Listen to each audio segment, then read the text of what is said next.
ये व्यर्थ के बकवाद करने वाले लोगों से मत मिलो, व्यर्थ के बकवाद करने वाले लोगों की तरफ मत देखो, ये क्या कह रहे हैं, क्या बोल रहे हैं।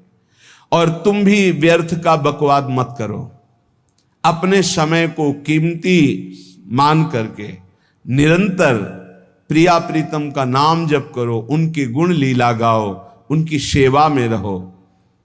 कभी प्रपंच की बातें, कभी प्रतिष्ठा का चिंतन, कभी नाना प्रकार के मान सम्मान का चिंतन, ये घुसने ना पावे हृदय में।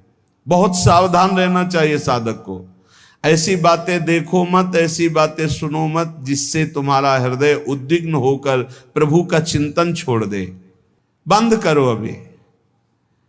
अन्य लोगों के संग का त्याग कर दो, जो भगवत विमुख वार्ता करते हैं, संत निंदा करते हैं, दूसरों की निंदा करते हैं। कुछ हाथ नहीं लगता, ये लोग दुर्गति को प्राप्त होने वाले हैं। भक्तन निंदा अति बुरी भूल करे जिन कोय, किए सुकृत बहु जन्म के छिन में दारे खोए। पर निंदा के किए ते नहीं, आवत नहीं कछुआत, मूर्ख पर्वत पाप को ले चल अपने साथ। तो अलम कश्यापि संगत्या, ऐसा संग मत करो जिनके पास बैठने से भक्त निंदा, जन निंदा, भगवत निंदा हो। ऐसे से दूर रहो। अलम, बंद कर दो ऐसे लोगों का संग। रात दिन हम श्यामा श्याम का नाम जप करेंगे, श्यामा श्याम के लीला गुण गाएंगे, श्यामा श्याम के ही धाम का शोभा का चिंतन करेंगे। जब तुम अपना जीवन श्यामा श्याम के चरणों में न्यौछावर कर दोगे तो पूरा भार श्यामा श्याम ले लेंगे और तुम्हारे हृदय में मस्ती आ जाएगी। जो ऐसा निश्चयी होता है, दृढ़ निश्चयी, उसके अंदर दृढ़ विश्वास, तो उसके हर समय भगवान की स्फूर्ति होती रहती है। भारी प्रतिकूलता में भी भगवान का सानिध्य अनुभव होता है। वो अनुकूलता में तो भगवान के दुलार को देखता है, लेकिन प्रतिकूलता में भगवान की विशेष कृपा को देखता है। ये संयोग, ये वियोग, संसार की ये द्वंद्वमयी वृत्तियां भक्तों के हृदय में नहीं चुभती। आए की हुज्जत नहीं, गए की तलाश नहीं, क्योंकि नित्य संयोग भगवत स्मृति के प्रभाव से प्रभु का रहता है। शोक, विषाद बहुत ध्यान देने योग्य विषय है। तभी लोगों को ऐसा लगता है कि ऐसा कैसे हो सकता है। भक्त के चरित्रों को जब सुनते तो लगता है ऐसा कैसे हो सकता है, ऐसी परिस्थिति में भी ऐसा कैसे हो सकता है। क्योंकि तुम मानसिक बुद्धि से युक्त हो और वो भागवतिक स्थिति से युक्त है, इसलिए तुम उसको पार पा ही नहीं सकते। जब तुम अपना जीवन श्यामा श्याम के चरणों में समर्पित कर देते हो हृदय से, फिर उनकी कृपा से सब विघ्न दूर हो जाते, एक अपार मस्ती रहती है। नहीं तो शोक, विषाद, दुख, क्लेश, कष्ट, संताप, भय, उद्वेग, ये सदैव सताते रहते हैं। इसी से डिप्रेशन होता है। बार बार नकारात्मक चिंतन, शोक, विषाद, दुख, चिंता, क्लेश, संताप, भय, उद्वेग, यही पूरे मानसिक स्तर को नष्ट कर देते हैं। उत्साहहीन जीवन हो जाता है। जब तुम श्यामा श्याम को समर्पित हो जाते हो तो ये सब प्रवेश भी नहीं करते, एक अपार मस्ती बनी रहती है। अब क्या होगा? श्यामा श्याम जो करेंगे वही होगा। श्यामा श्याम पता नहीं कैसा करें, नहीं, वो सदैव मंगल भवन है, वो जो करते महामंगल होता है। यह निश्चय उपासक के हृदय में आ जाना चाहिए। इसलिए अपना सारा मन, सारी बुद्धि, सारा जीवन, प्रत्येक श्वास प्रभु को अर्पण कर दो, फिर देखो तुम निहाल हो जाओगे। दुख, शोक, विषाद, क्लेश, कष्ट, संताप, भय, उद्वेग, ये उसी को व्यापते हैं जिसने अपने जीवन को प्रभु के चरणों में अर्पित नहीं किया। इसलिए तुम अपना सारा मन सारी बुद्धि, सारा जीवन, प्रत्येक श्वास केवल प्रभु को अर्पित कर दो, फिर देख लेना। श्वास कैसे अर्पित की जाती? राधा राधा राधा। बुद्धि कैसे अर्पित की जाती? एकमात्र निश्चय कि भगवत सुख ही सुख है, ये जागतिक सुख सुख नहीं, ये दुख है, ये ऐसा दलदल है जिससे आज तक कोई नहीं निकल पाया। सारा मन, हम मन से केवल प्रभु का मनन करें, बार बार मन को संसार से हटा के नाम में, रूप में, लीला में, धाम में लगाएं। बहुत प्रसन्नता हो जाती है उस उपासक के हृदय में जो अपना मन बुद्धि प्रभु के चरणों में अर्पित कर देता। भगवान ने तो इसको बहुत उत्तम स्थिति बताया है कि मेरे से कभी वो अलग हो ही नहीं सकता यदि मन बुद्धि अर्पित कर दिया। मय्येव मन आधत्स्व मयि बुद्धिम निवेशय, तो निवश्य मय्येव अत ऊर्ध्वं न संशया।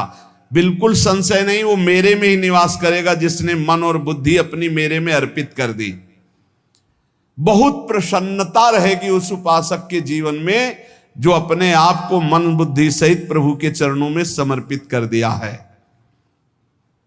भगवान का आश्रय लेने वाले की पहचान है हर परिस्थिति में प्रसन्न रहना।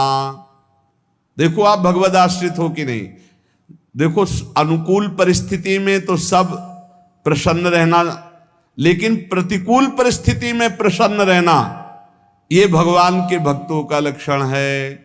हर परिस्थिति में प्रसन्न रहना ये भगवान के भक्तों का लक्षण है।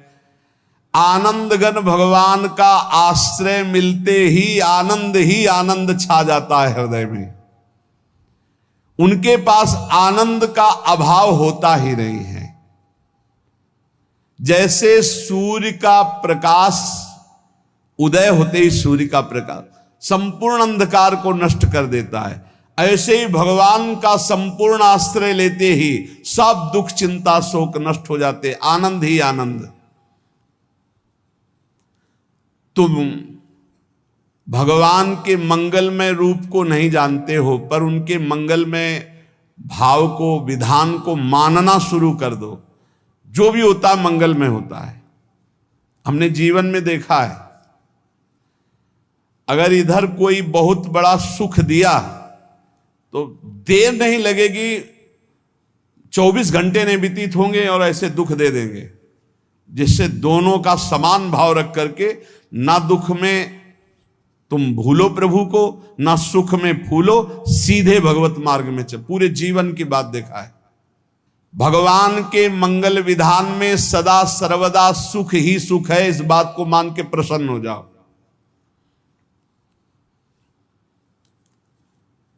जब भगवान का भजन करने वाले की तन्मयता बढ़ती है भजन में, तो द्वेषी जन अपने आप तैयार हो जाते हैं। भक्त कभी किसी से द्वेष नहीं करता, अपने आप वो द्रोह करने लगते। तो नरसिंह मेहता जी से बहुत गांव के कई लोग थे जो जलते थे, ऐसे जलते थे कि अब क्या करें, कैसे मिटा दे नरसिंह मेहता जी को। अब उपाय तो मिल नहीं रहा था। तो एक दिन संतों की मंडली आई और उन्होंने कहा कि हम रास्ते में कोई चोर आदि धन ना ले ले, इसलिए यहां से किसी की हुंडी चलती है क्या द्वारिका में? पहले ऐसा था। बोले हाँ, हमारे यहां बहुत बड़े सेठ हैं नरसिंह मेहता जी, पर आप कहोगे वो मना कर देंगे। कई बार कहोगे, अगर वो स्वीकार कर ले तो वहां। और उनका लक्ष्य था कि नरसिंह मेहता जी की तो खाने की भी सुविधा नहीं थी, हुंडी कहाँ की बात आई। उनका था कि जब वो ना कहेंगे तो संतजन नाराज हो जाएंगे, अगर हाँ कह दिया तो वहां हुंडी चुकेगी नहीं, तो संतजन अपने आप इनको शाप दे देंगे, अपराध बन जाएगा, ये नष्ट हो जाएंगे। संतों को भेजा नरसिंह मेहता जी ने, सबकी दंडवत की, चरण पखाड़े। तो उनका ये इतना रुपया है, द्वारिका में साधु सेवा हम करेंगे, वहां तुम्हारी हुंडी चलती है, तो आप अरे उनका आप कहाँ भूल रहे हो, यहाँ खाने की भी व्यवस्था। बोले हमें सब पहले से बता दिया गया कि आप मना करोगे, बार बार मना मत करो, हमें पता है। तो उन्होंने ठाकुर जी की तरफ देखा, बोले क्या लीला है प्रभु, संतों से हम क्या कहें, ये ले रुपए।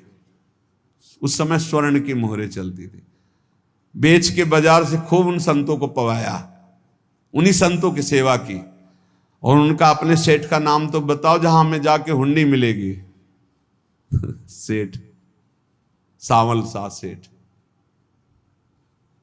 संत जन गए वहां, पूछा कि नरसिंह मेहता जी का जिन सेठ से परिचय, उनका नाम सावल शाह सेठ, उनकी गद्दी कहाँ है?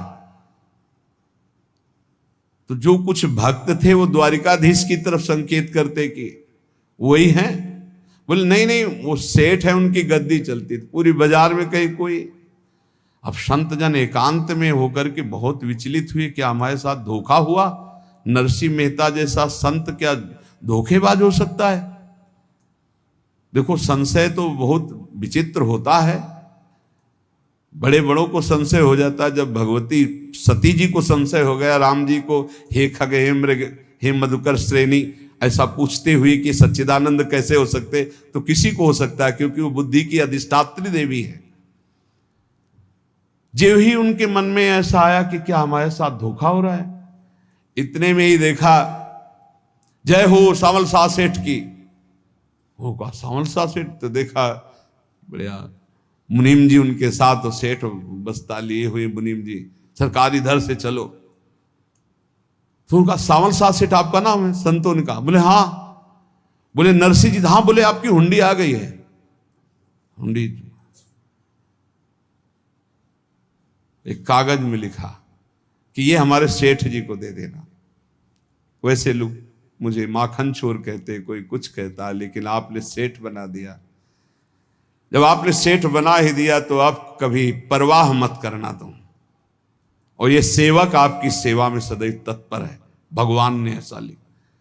जो भगवद आश्रित है, एक बार ये चलता रहता है, जो संत जन होते हैं उनके विरोधी अपने आप बन जाते हैं, किसी से कोई मतलब नहीं, अपने आप विरोधी बन जाते हैं।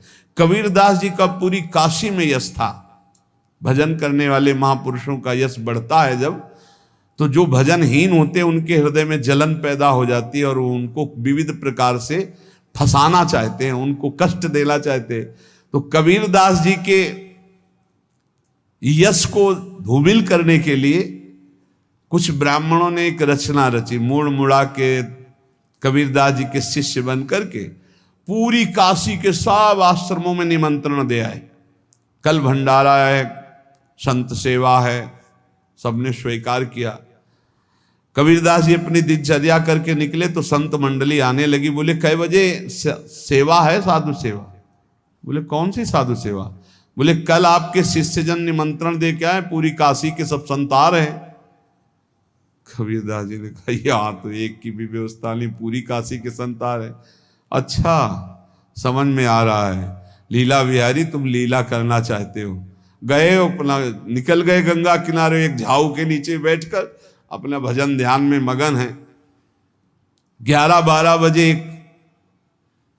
तो उन्होंने देखा संतों की मंडली, अब काशी तो बहुत। कबीरदास जी ने देखा कि आश्रम की, तो बोले पता नहीं क्या होगा, चलो चलते हैं। तो ऐसे गमछा वस्त्र करके ऐसे डालकर मुंह ढक करके, वहां बड़ी बड़ी पंगत लगी थी। कबीरदास जी सबको पाओ जी पाओ।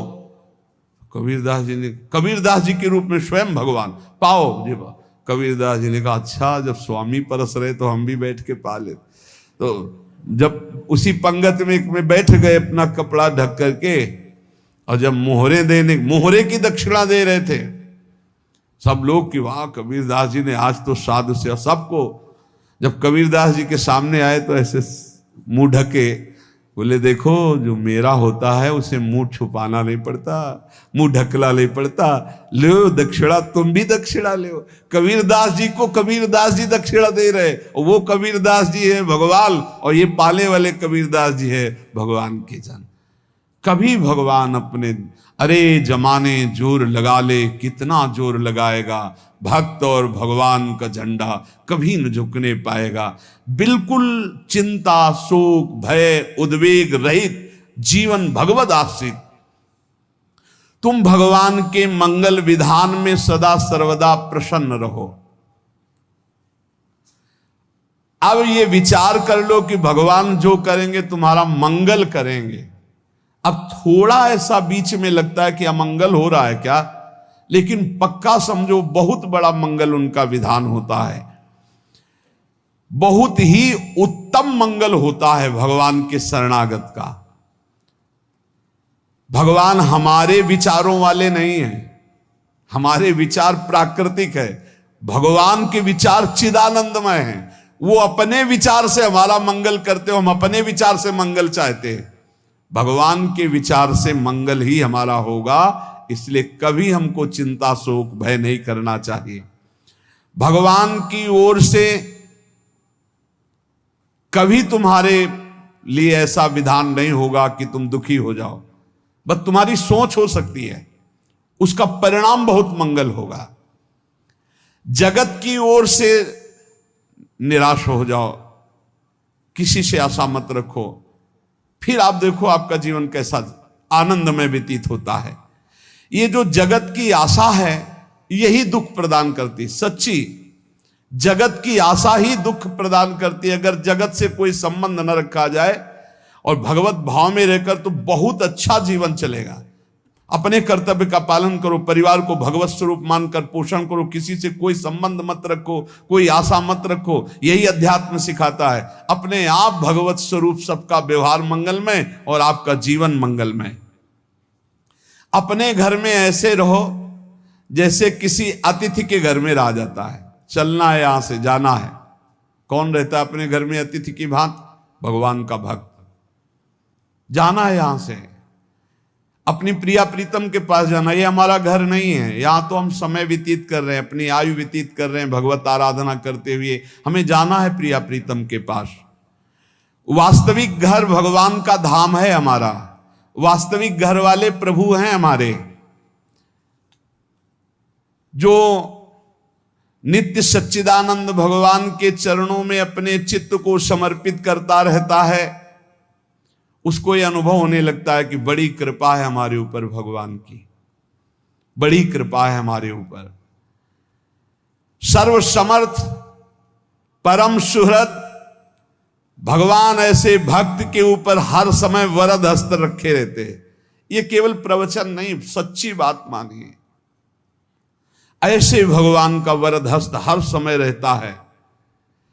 जब भगवान की छत्र छाया में भक्त अपने को देखता है तो आसपास घोर विपत्तियों का भी समुदाय हो तो भी वो आनंद में मगन रहता है। हर हालत में आनंदित रहना ये भक्त का स्वभाव है। भगवान ऐसे भक्तों को प्यार करते हैं जैसे कछुआ अपने अंडे को बाहर रख आवे और रात दिन उसका चिंतन करे। जब भक्त भगवान को समर्पित होता है तो भगवान रात दिन उसकी ऐसे चिंतन सुरक्षा करते हैं। अभय, ये दैवी संपदा का पहला गुण है।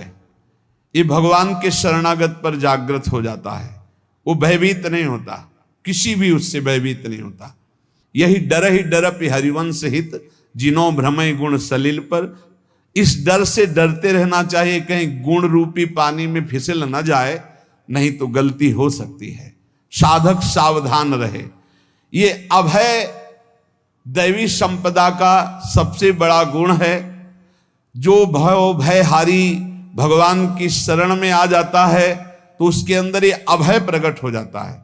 अगर कहीं तुम्हें एकांत में भय लग रहा है, एक आदमी तो एकांतिक में आए थे, वो कह रहे थे कि हमें हर समय भय लगा रहता कि कोई हमारे पीछे है, अंधेरा तो लगता कोई खड़ा है, मैं जीना मुश्किल हो गया, ऐसा भय। देखो ये मन कैसा है, भगवान से विमुख होने पर कैसे डरवाता है।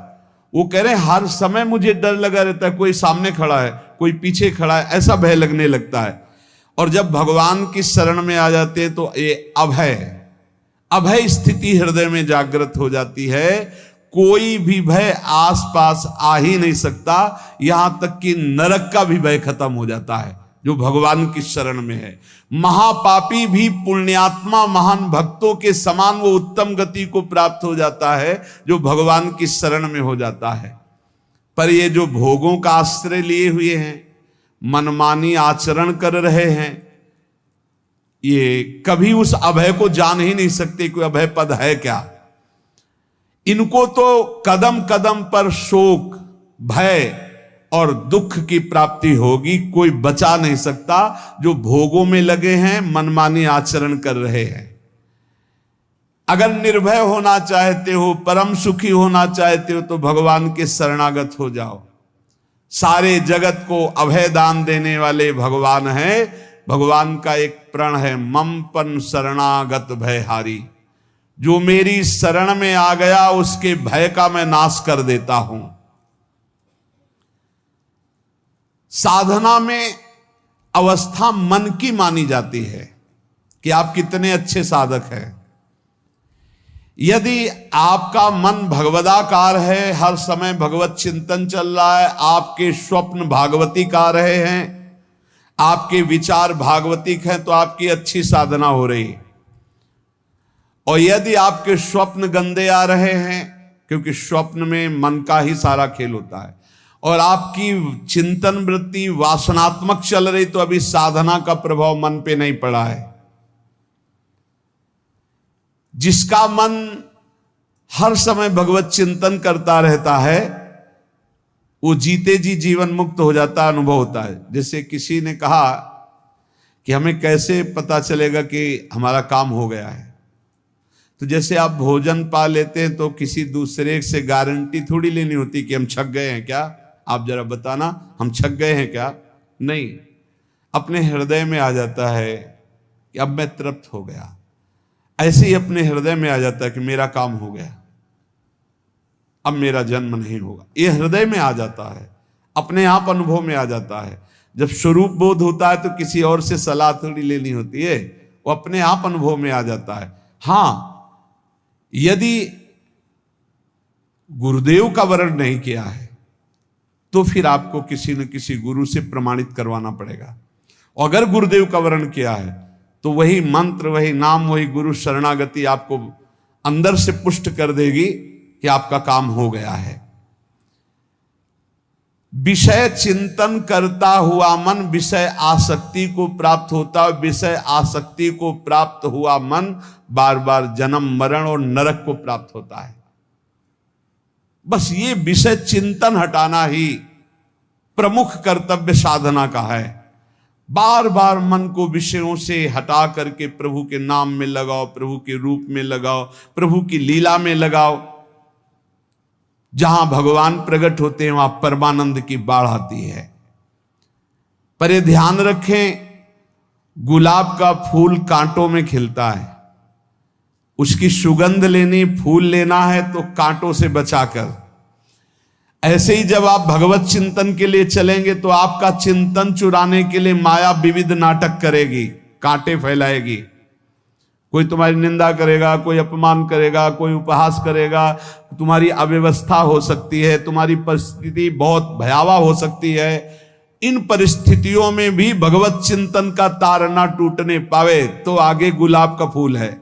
जैसे कांटे से बचाकर गुलाब का फूल लेते हैं और भगवद अर्पित करके सौरभ का सुख लेते हैं, ऐसे ही भगवान के प्रेमानंद का अनुभव करने के लिए संसार के कांटों से बचना होगा। और खिलेगा यही फूल संसार में ही, मनुष्य देह में, और योनियों में नहीं। भगवत प्राप्ति स्वर्ग में नहीं होगी, इसी मृत्यु लोक में होगी। पहले मन नहीं लगता भगवत चिंतन में, भगवत चिंतन जबरदस्ती करना पड़ता है। भगवत चिंतन जे ही प्रारंभ करोगे ते ही बहुत बाढ़ आ जाएगी पाप चिंतन की। ध्यान दीजिए, बहुत लोग प्रश्न करते रहते हैं कि हम जब भजन में बैठते हैं तो बहुत गंदी बातें आती, मन बड़ा चंचल होता है, भाग जाता है। ऐसा प्रारंभ में जब कोई भगवत चिंतन प्रारंभ करता है तो उसका मन विषयों में भागता है, गंदी बातों में भागता है। अब लोग कहते पहले तो हमारा चिंतन बढ़िया होता था, अब चिंतन नहीं होता। तो कोई सिद्ध पुरुष थोड़ी हो गए, तुम्हें जबरदस्ती चिंतन करना होगा। जगत के प्राणी में जहां मन जाए तो इसमें भी भगवान, पदार्थ में मन जाए तो उसमें भी भगवान, जहां जहां मन जाए वहां वहां भगवान देखो, या मन को हटाकर नाम मंत्र में लगाओ। ऐसे भगवत स्मृति जागृत की जाती है, बार बार प्रयास करना होता है। कई लोग ये प्रश्न करते हैं कि हमसे बड़े पाप हो गए तो क्या हमें भगवान की प्राप्ति हो जाएगी? तो यहां कह रहे हैं भगवान किसी के पूर्व जीवन को नहीं देखते हैं, वर्तमान के भजन को देखते हैं। पकड़ो इस बात को। अगर वर्तमान में आज आप सुधर गए हो, नाम जप कर रहे हो, तो आप भक्त हो। ये गीता जी में भगवान ने कहा, अपिचेत सुदुराचारो भजते माम अनन्य भाग साधुरेव समंतव्या सम्यक व्यवसिता। ऐसा बहुत दुराचारी पहले रहा है, बाद में उसके मन में आ गया कि भगवान के सिवा हमारा कोई कल्याण करने वाला नहीं, हमारा कोई नहीं। तो भगवान कहते हैं मैं उसे साधु ही मानता हूं, उसे साधु बना देता हूं। भगवान किसी के पूर्व जीवन को नहीं देखते। बहुत बढ़िया बात है। कल तक हम क्या करते रहे भगवान नहीं देखते, आज क्या कर रहे हो ये देखते हैं। यदि आज आप भजन में लग गए हो, अच्छे आचरण कर रहे हो, तो आपको भगवत प्राप्ति हो जाएगी। भगवान ये नहीं देखते कि पूर्व में पुण्यात्मा रहा है कि पापात्मा रहा है। भगवान वर्तमान में देखते कि मेरा भजन कर रहा है, बस इसी से कल्याण कर देते हैं। पकड़ो इस बात को, तो कभी प्रश्न नहीं उठेगा कि क्या हमको भी भगवत प्राप्ति हो सकती है क्या। हमारा मन यदि श्री भगवान को चाहने लगे तो श्री भगवान हमारे मन में ही आकर बस जाएंगे। भगवान की रूप माधुरी में मन डूबने लगेगा। यथार्थ सत्य, जो भगवान से थोड़ा भी प्यार करने लगे हैं, उनके हृदय में भगवान की उनकी भावना के अनुसार झलक आने लगी है। हृदय में प्रभु के आते ही अनंत जन्मों के संस्कारों का नाश हो जाता है। इसलिए तुम अपने पहले वाले घृणित जीवन को याद भी मत करो और उसको सोचकर जरा निराश भी मत हो। अमावस्या में घोर अंधकार रहता है, पर प्रातः काल में अंधकार नष्ट हो जाता है। ऐसे ही नाम का उच्चारण करते ही तुम्हारे जितने पाप अंधकार हो सब नष्ट हो जाएंगे। तुम चाहो कि एक क्षण भी प्रभु को ना भूलो। अब वर्तमान में ऐसी स्थिति बनाओ। जो प्रभु को नहीं भूलने की चाह करता है कि मुझे ऐसी स्थिति प्राप्त हो कि मैं कभी प्रभु को ना भूलूं, तो सच्ची मानो और कोई बात भगवान सुने ना सुने, ये बात जल्दी सुन लेते हैं। भजन की मांग करो तो बहुत जल्दी भगवान पूर्ण करते हो। भजन जिसका चलने लगा तो फिर लोकांतर के सारी रिद्धियां सिद्धियां सुख वैभव तो उसके चरणों में लौटते हैं। जब हम प्रभु से प्रभु का स्मरण न मांगकर भोग मांगते हैं, तभी हमारा भजन रुक जाता है, भजन नहीं चल पाता। यदि हम प्रभु से केवल भजन मांगे तो विश्वास करो ब्याज में सब हो जाएगा। मूल भजन तो आपका बचेगा ही, ब्याज में लोकांतर के भोग आपके चरणों में लुटते घूमेंगे। आप भजन करके तो देखो। अरे घिघियाने की जरूरत नहीं, किसी से मांगने की जरूरत नहीं, भजन करके देखो, सब ठीक हो जाएगा, सब अपने आप बन जाएगा। हम बहुत बड़ी भूल कर देते हैं कि थोड़ा भजन करके प्रभु से कुछ सांसारिक वस्तुएं, स्थितियां, परिस्थितियां बदलने की मांग कर लेते हैं, जिससे भजन छूट जाता है। प्रभु की स्मृति इतनी महान है कि जिन्होंने बैर भाव से प्रभु का स्मरण किया उनको भगवान की प्राप्ति हो गई। जैसे कंस आदि भगवान से बैर ही तो रखते थे, लेकिन भगवान की स्मृति रहती थी। स्मृति ने उनको भगवत प्राप्ति करा दी। स्मृति में महान सुख है, पर वो जब भक्ति रस से युक्त स्मृति होती तब माधुर्य रस, प्रेम रस का अनुभव होता है। कल्याण तो वैर भाव से स्मरण करने वालों को भी प्राप्त हो गया। यदि आप भक्त हो और ये चाहते हो कि आपकी भागवती की स्थिति बहुत जोर की हो, तो हम आपसे प्रार्थना करते हैं कि रोज प्रभु से एक ही बात मांगिए, मुझे अखंड स्मृति दीजिए। अर्जुन जी को पूरी गीता जी सुनने के बाद यही मिला, नष्टो मोहा स्मृति लब्ध्वा। स्मृति, प्रभु आप हम पे ऐसी कृपा कर दो कि हमारे हृदय में किसी और व्यक्ति, वस्तु, स्थान की स्मृति न रह जाए, केवल आपकी स्मृति रह जाए। ये चाह भगवान बहुत जल्दी पूर्ण कर देते हैं यदि उपासक हृदय से ये बात मांगे। भगवान की कृपा से ही ऐसा हो सकता है कि अखंड स्मृति ये कर्म फल से नहीं मिलती है।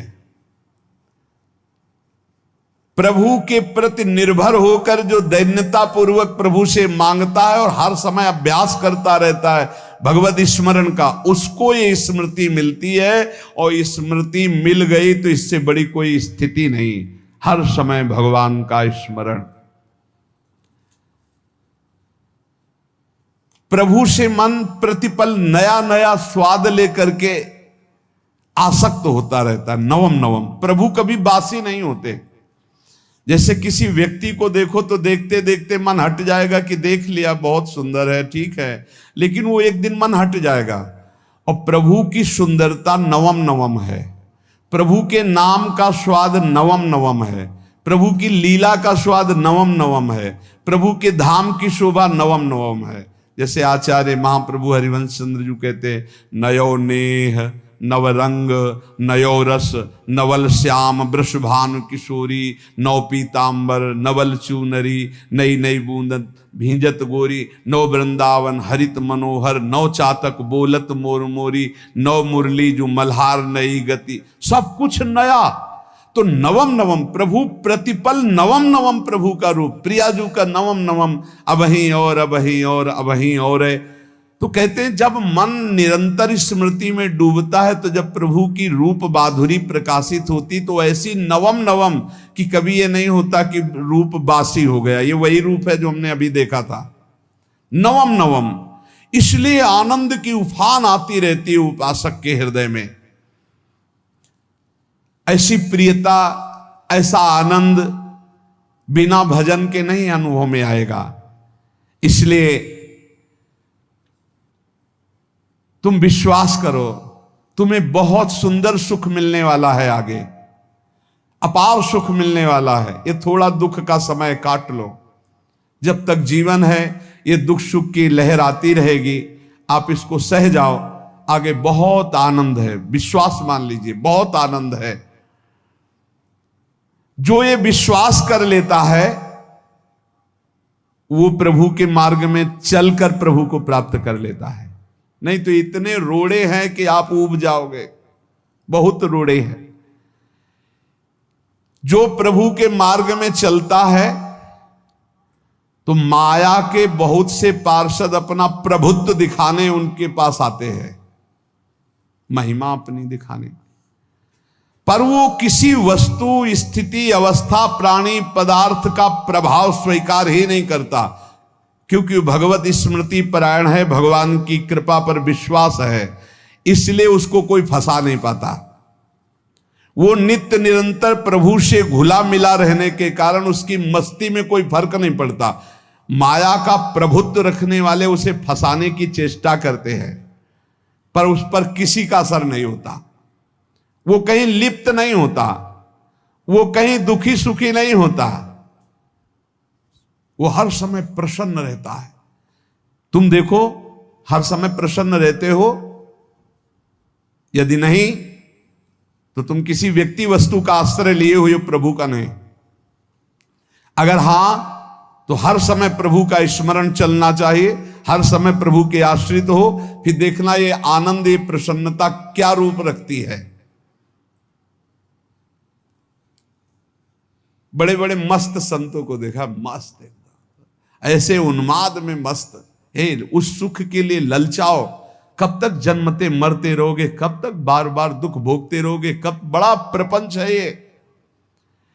भगवान का स्मरण परम पुण्यात्मा पुरुष का हृदय माना जाता है, बहुत पवित्र हृदय, बड़ा पुण्यात्मा हृदय जिसमें भगवान का स्मरण। भगवान का विस्मरण पापात्मा पुरुष, भयानक विपत्ति दुर्भाग्य आते हो। सुदृढ़ निश्चय करो, अब हम भगवान के स्मरण में अपना समय व्यतीत करेंगे। मेहनत करो, कार्य करने के लिए कोई मना नहीं, आप नौकरी करो, किसानी करो, व्यापार करो, पर अंदर अंदर भगवत स्मृति, भगवत स्मृति ही सबसे बड़ी स्थिति है। अब चाहे हम जीवित रहें, चाहे हमारे मरण जैसी विपत्ति आ जाए, चाहे सब हमसे हट जाए, चाहे सब हमको नमन करें, अब हम दृढ़ निश्चय करके केवल भगवान के स्मरण करते हुए इस संसार के बीच समय व्यतीत करेंगे। अब हम चूकने वाले नहीं। ये नियम लीजिए, चाहे जीवन रहे या ना रहे, चाहे मरण जैसा कष्ट आ जाए, चाहे सब वियोग हो जाए, सब चले जाए, चाहे सब संयोग हो जाए, सब नमन करें, अब हम प्रभु का स्मरण नहीं छोड़ेंगे।